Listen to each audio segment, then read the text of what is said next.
All right, so we wanted to make a quick informational and useful video about us moving to the UK with 5 kids. We moved in 2024. We've been here 6 months at the recording of this video. We have 5 kids under the age of 9. Our eldest when we moved, was 8, and our youngest was 1. All of our kids were born in the US, all US citizens and dual citizens, so we had to get all of them UK passports. We moved from New York and moved to the county of Devon in the UK. I am born and raised in Britain, but lived in the US for some time, and so I hold citizenship there, dual citizenship. Ruth? I was born in the US. Yeah. Born and raised in the US, so needed a visa to live here. We learned that you can stay on a tourist visa for up to 6 months, but that's it. Like, after that 6 months is done, you got to go back. So we had to apply for a UKVI partner visa. You cannot apply for that visa from inside the UK, so it has to be applied for from your country of origin. It would have been nice to, move here, and while we were here, do the application. You can't do it that way. At the time of this, at the time that we applied, the spouse income requirement was £18,000-ish a year. So that has since gone up considerably in 2024. So for that visa process, you can go with a lawyer. So for us, the first thing we did when we decided we were going to do the move was we called a lawyer in the US that specialized in UK immigration, and we asked them. We had like a 15-minute complimentary kind of get to know you call, and we asked them tons of questions.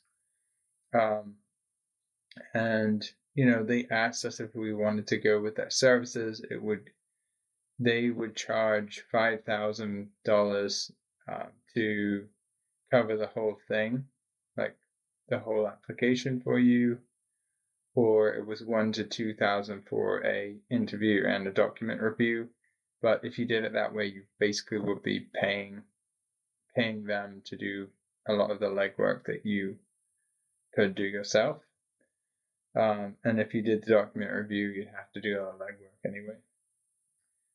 So we decided to do the visa for ourselves. Yeah, that's a smart idea. Save a lot of money. Yeah. So there are 3 things that you have to prove in order to get the visa. So first, you have to prove that you have a legit marriage. We recommend that you send in photos of yourselves together, as well as your kind of supporting documents. Because we didn't, and we had to resubmit them. That was not fun. Yeah, after like that was the only thing they needed from us. Like, we had sent billions of different documents and things, and they sent this letter to us saying, we need more photos. So we're like, okay, we have photos. So you have to prove you have a legit marriage. You have to prove that your spouse can support you. So I had to prove that, or she had to prove that I would be able to support her without her having to go on benefits here. And you also have to prove that you have adequate housing in the UK.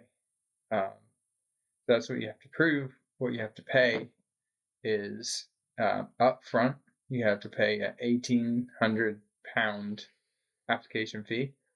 So that money just is gone into the application itself. You don't get that refunded at all. And that's $2,275-ish. And then you also have to pay up front for all of the health NHS charge, which is about £1,000 per year of the visa. You have to pay all of it up front. And it works out to totaling about $5,400. So that's what you kind of have to stomach first, when just to get the visa application going. Now, if you end up, if the visa isn't approved and you don't go, then you get your NHS charge refunded to you. But we learned that it can be a little complicated because the credit card companies don't like, well, the credit card didn't really like that we were sending large payments to another country. So that got like flagged as a fraud charge. Anyway. Yeah, make sure you get everything in your application correct, because if not, you have to redo it. You only get 2 tries if your card doesn't go through. So make sure that the money can't go through. Call your bank. Yeah, absolutely. We have to do all that. So, in terms of the timeline of everything, we decided we were going to do the move in January. In February, we applied for all of the kids' passports. This is 2024. Yeah. Yeah, so we found that the kids' passports application was actually not that difficult.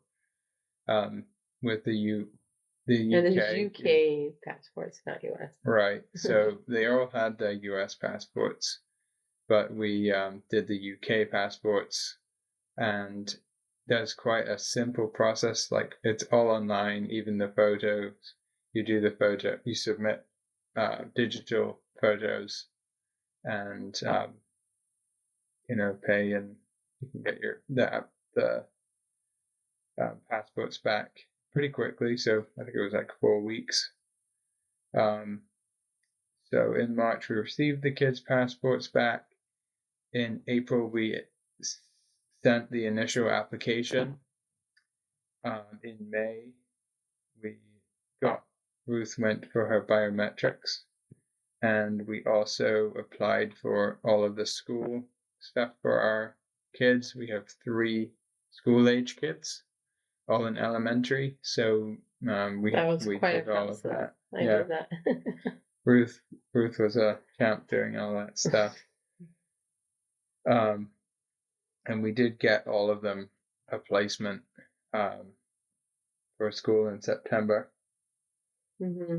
So, but we weren't even sure if we were going to be able to make it there for school in September. But yeah, we had to kind of apply because basically the waiting window can take a long time, because we had a standard application. You can pay to expedite it, but we didn't. Yeah, that's true. That's true. Yeah, you can do an expedited application. It's an extra $700. Yeah.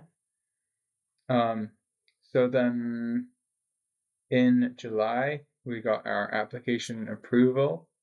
And then immediately when we got our approval, we booked our flights. And we got flights for August 28th. So we flew and we arrived literally 5 days before the kids started at school. And you do have 90 days to exit the country after your visa, that you get your visa. But we had to do ours earlier because of the kids being in school. We found that the food and internet, phone bills, and buying a car are all tend to be cheaper here than in the States, but higher is housing. Whether renting or buying a house, it's higher over here.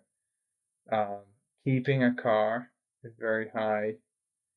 Like petrol is very expensive, and then energy costs. So like, electricity is very expensive over here.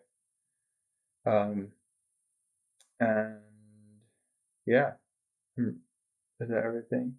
Yeah, it's a lot, but yeah, it's probably a good start. Yeah, I think one of the things we wanted to mention is that in the application process, it was kind of nerve-wracking at times, and we found it really useful to go through Reddit, and there's a UKVI dedicated Reddit subreddit that Yeah, helpful.